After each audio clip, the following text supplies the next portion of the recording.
Hello friends, welcome to Hariteja kitchen. నేను మీ హరితేజ. ఈరోజు మన కిచెన్లో టేస్టీ రెసిపీ పాలకూర పప్పు. వట్టి పప్పు కాకుండా పాలకూర కాంబినేషన్లో పప్పు వండితే చాలా రుచిగా ఉంటుంది.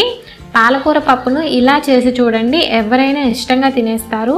అయితే ఈ హెల్దీ అండ్ టేస్టీ రెసిపీను ఎలా ప్రిపేర్ చేయాలో చూసే ముందు ప్లీజ్ ఫ్రెండ్స్, మన ఛానల్ను సబ్స్క్రైబ్ చేసి పక్కనే ఉన్న బెల్ ఐకాన్ను ట్యాప్ చేయండి.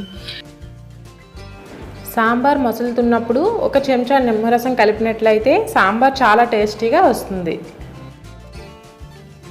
పాలకూర పప్పు తయారు చేయడానికి ఒక కుక్కర్లోనికి 1 కప్పు కందిపప్పును తీసుకోండి. అలాగే 2 టేబుల్ స్పూన్ల పెసరపప్పును కూడా యాడ్ చేసుకుందాం. పెసరపప్పును యాడ్ చేయడం వలన పాలకూర పప్పు చాలా రుచిగా వస్తుంది.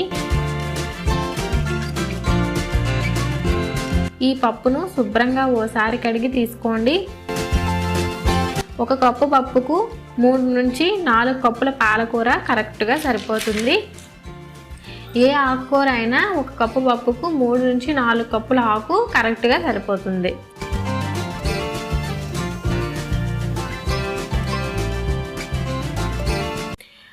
ఒక కప్పు టమాటాలను కూడా యాడ్ చేసుకుందాం. 3 పచ్చిమిర్చిని చీలికలుగా కట్ చేసి వేయండి. ఇందులో 1/2 టీ స్పూన్ పసుపు, 1 టేబుల్ స్పూన్ కారం, 1/2 table spoon garam masala,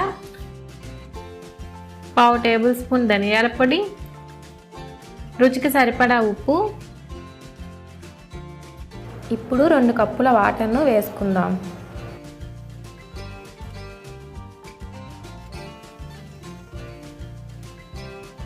cooker మూత పెట్టి స్టవ్ను మీడియం ఫ్లేమ్లోనికి టర్న్ చేసి 3-4 విజిల్స్ రానివ్వండి.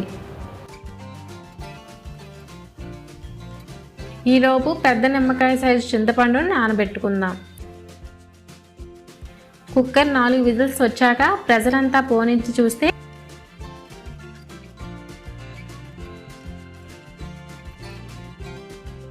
చూడండి, పప్పు చక్కగా ఉడికిపోయింది.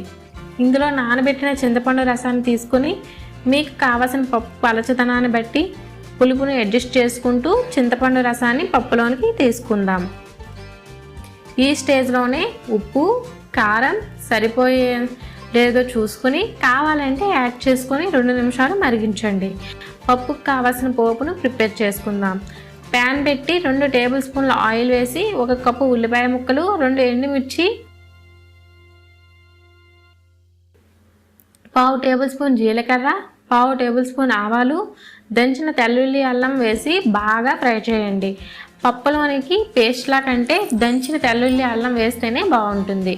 అలాగే 1 రెమ్మ కరివేపాకు వేసి బాగా ఫ్రై చేసుకుందాం. ఇప్పుడు మరుగుతున్న పప్పును పోపులో వేయండి.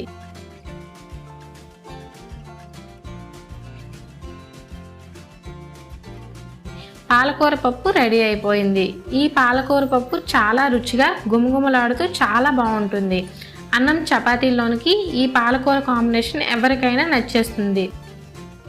ఈ వీడియో మీకు నచ్చినట్లయితే ఒక లైక్ చేయండి. మీ ఫ్రెండ్స్ అండ్ ఫ్యామిలీ మెంబర్స్కు షేర్ చేయండి. మరిన్ని టేస్టీ అండ్ వెరైటీ రెసిపీస్ కోసం మన ఛానల్ను సబ్స్క్రైబ్ చేసుకోండి. Thank you for watching.